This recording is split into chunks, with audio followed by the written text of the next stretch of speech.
അവൾ ഒരു ദിവസം ഒരു ക്യാൻവാസ് വരച്ചു. ഓരോന്നും ആയിരക്കണക്കിന് ഓൺലൈനിൽ വിറ്റു. ഒരു ദിവസം ഒരു നിക്ഷേപകൻ അവളെ സമീപിച്ചു. എന്തുകൊണ്ടാണ് അവൾ ഒരു ദിവസം ഒരു പെയിന്റിംഗ് മാത്രം ചെയ്യുന്നത് എന്ന് അവൾ ചോദിച്ചു. രാവിലെ വെറുതെ വരയ്ക്കാനും ബാക്കി സമയം പൂന്തോട്ട പരിപാലനത്തിനും പൂച്ചകളെ പരിപാലിക്കാനും അവൾ ഇഷ്ടപ്പെടുന്നുവെന്ന് അവൾ പറഞ്ഞു. അയാൾ നമ്പറുകൾ കാണിച്ചു. ഒരു ദിവസം 5 പെയിന്റ് ചെയ്താൽ അവൾക്ക് എത്ര സമ്പാദിക്കാനാകുമെന്ന് അവൾ പറഞ്ഞു. അത് അവൾക്ക് ആവശ്യമുള്ളതിനേക്കാൾ കൂടുതലായിരുന്നു. ആ പണം കൊണ്ട് അവൾ എന്തു ചെയ്യുമെന്ന് അവൾ ചോദിച്ചു. ഒരു ദിവസം 10 പെയിന്റിങ്ങുകൾ, ഒരുപക്ഷെ കൂടുതൽ. ആ പണം കൊണ്ട് അവൾ എന്തു ചെയ്യുമെന്ന് അവൾ ചോദിച്ചു. പിന്നെയും വലിയൊരു സംഖ്യ കാണിച്ചു. ഒരു സ്റ്റുഡിയോ, ഒരു ദിവസം 100 പെയിന്റിങ്ങുകൾ നിർമ്മിക്കുന്ന ഒരു സംവിധാനം. അവൾ സമ്പന്നയാകും. അത് വ്യക്തമായി കാണാൻ കഴിയും. ഒരു സമ്പന്നമായ ബിസിനസ്, പരമാവധി ലാഭം. അവൾ സമ്പന്നയാണെങ്കിൽ അവൾ എന്തു ചെയ്യുമെന്ന് അവൾ ചോദിച്ചു.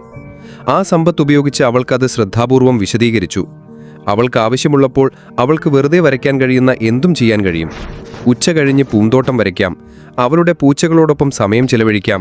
അവൾ അതൊരു മനോഹരമായ ജീവിതമാണെന്ന് അവൾ സമ്മതിച്ചു. ഒടുവിൽ അവൾ ഇതിനകം ജീവിച്ചിരിപ്പുണ്ടെന്ന് അയാൾക്ക് മനസ്സിലായി.